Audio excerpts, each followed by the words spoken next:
अस्सलामुअलैकुम। Bright future tuition system में मैं मोहम्मद अवैस रशीद आपको खुशामदीद कहता हूँ। आज हम बेसिक इंग्लिश के लेसन नंबर 14 में future perfect tense active voice को डिस्कस करेंगे। इससे पहले हम एक्टिव वॉइस जो टेंस हमने पढ़े हैं उसमें हम 10 टेंस को पढ़ चुके हैं, जिसमें present indefinite, present continuous, present perfect, present perfect continuous, past indefinite, past continuous, past perfect, past perfect continuous, future indefinite, future continuous tense शामिल हैं। और आज हम इसका जो 11वां टेंस है फ्यूचर परफेक्ट टेंस, इसको हम पढ़ेंगे। अच्छा, इसमें उर्दू में निशानी देख लेते हैं। इसमें जो उर्दू जुमले लिखे जाते हैं उनके आखिर में चुका है, चुके होंगे, चुकी होगी, की होगी, के होंगे, किया होगा, लिए होंगे, लिया होगा वगैरह आता है।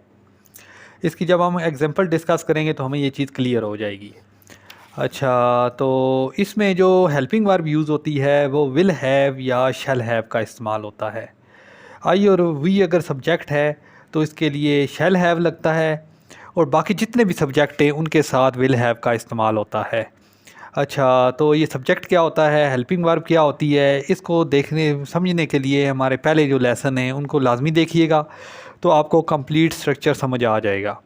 तो इस लेसन में हम इस टेंस को ही सिर्फ डिस्कस करेंगे, इसके बेसिक स्ट्रक्चर को डिस्कस नहीं करेंगे। अच्छा, इसकी अभी कुछ हम एग्जांपल देखते हैं तो उससे ये चीज़ हमें क्लियर हो जाएगी। अभी देखें, वो सेब खा चुकी होगी। अब इसमें देखें लास्ट में आया है चुकी होगी, तो उससे हमें अंदाज़ा हुआ है ये एक टेंस जो है वो फ्यूचर परफेक्ट टेंस है। तो इसका जो इंग्लिश में टेंस बनेगा वो बनता है जी she will have eaten apples. ठीक है, शी है, इसके साथ हेल्पिंग वर्ब विल हैव आई है, आगे वर्ब की थर्ड फॉर्म यूज़ हुई है ईटन। ठीक है ना, इस टेंस के अंदर हमेशा वर्ब की थर्ड फॉर्म इस्तेमाल होती है। कोई भी परफेक्ट टेंस हैं, चाहे वो इंडेफिनेट है, अपना प्रेजेंट टेंस है, पास्ट टेंस है, फ्यूचर है, इसके जो भी परफेक्ट टेंस हैं उनमें हमेशा वर्ब की थर्ड फॉर्म इस्तेमाल होती है। ठीक है ना, इसमें ईटन, ईट की थर्ड फॉर्म आ गई है, एप्पल्स, एप्पल्स हैं। ठीक है ना, ये ऑब्जेक्ट है। अच्छा, इसका जो नेगेटिव टेंस है उसको देख लेते हैं। वो सेब नहीं खा चुकी होगी। She will not have eaten apples. इसमें विल और हैव के दरमियान जो है नॉट का इस्तेमाल हो गया है।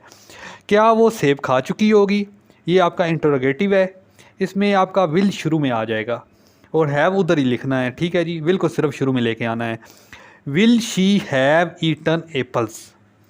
ठीक है, तो उसके बाद इसका हम एक जिसमें इंटरोगेटिव भी और नेगेटिव दोनों हों, क्या वो सेब नहीं खा चुकी होगी, तो इस टेंस के अंदर विल शुरू में आ जाएगा और नॉट हैव से पहले लगेगा। क्या वो सेब नहीं खा चुकी होगी, will she not have eaten apples. तो इसमें अब है जो सब्जेक्ट है वो शी है, तो इसके साथ विल का इस्तेमाल हुआ है। अच्छा, तो हमने नेक्स्ट कुछ एग्जांपल देख लेते हैं। हम सेब खा चुके होंगे। इसमें देखें कि हम सब्जेक्ट है, ठीक है ना, वही सब्जेक्ट है जिसके साथ आप हेल्पिंग वर्ब में शैल आएगा। हम सेब खा चुके होंगे, we shall have eaten apples. Negative, हम सेब नहीं खा चुके होंगे, we shall not have eaten apples. क्या हम सेब खा चुके होंगे, shall we have eaten apples. अच्छा, तो लास्ट जो है उसमें हम इंट्रोगेटिव और नेगेटिव दोनों हैं। क्या हम सेब नहीं खा चुके होंगे, shall we not have eaten apples. अच्छा, तो इनके मज़ीद कुछ जुमलों की आप प्रैक्टिस कीजिएगा तो इंशाल्लाह काफ़ी इम्प्रूवमेंट हो जाएगी। ठीक है ना, और ये बेसिक स्ट्रक्चर इसका मैंने आपको बता दिया है। अच्छा, इसमें जो कुछ सेंटेंस ऐसे होते हैं जिसमें वो एक्सटेंशन मौजूद होती है। टेंस के अंदर कुछ चीज़ और भी चीज़ें मौजूद होती हैं, जैसे है हमारे पहुंचने से पहले वो स्कूल जा चुके होंगे। आप चुके होंगे तो आ गया है, इससे अंदाज़ा हुआ है ये फ्यूचर परफेक्ट टेंस है। लेकिन इस सेंटेंस के अंदर आप देखें तो पहले एक्सटेंशन मौजूद है, हमारे पहुंचने से पहले।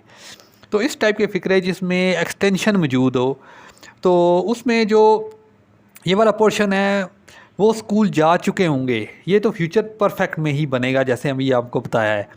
लेकिन जो हमारे पहुंचने से पहले है तो इसका जो ट्रांसलेशन इंग्लिश में होगी वो प्रेजेंट इंडेफिनिट टेंस में होगी। और प्रेजेंट इंडेफिनिट टेंस हम पहले पढ़ चुके हैं, वो काइंडली आप लेक्चर देख लीजिएगा तो आपको समझ आ जाएगी कि उसके रूल्स क्या हैं। तो इसका अभी ज़रा हम इंग्लिश में ट्रांसलेशन कर लेते हैं। हमारे पहुंचने से पहले वो स्कूल जा चुके होंगे। They will have gone to school, पहले की इंग्लिश में लिखा जाएगा बिफोर, ठीक है जी, बिफोर वी रीच।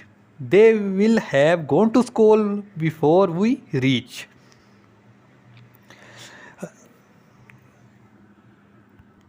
अच्छा, इसका इंट्रोगेटिव और नेगेटिव बनाने का प्रोसेस वही है जो भी हम पढ़ चुके हैं।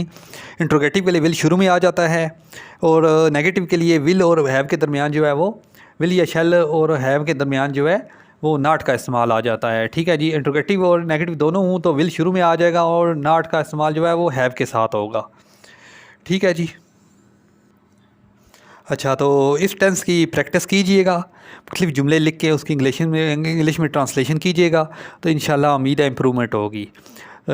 तो इंशाल्लाह नेक्स्ट हम जो एक्टिव वाइज टेंसेस हैं उनमें हम लास्ट टेंस को पढ़ेंगे। और उम्मीद करता हूँ कि ये लेक्चर आपको पसंद आया होगा और हमारे YouTube channel bright future tuition system को लाइक और सब्सक्राइब करना ना भूलिएगा।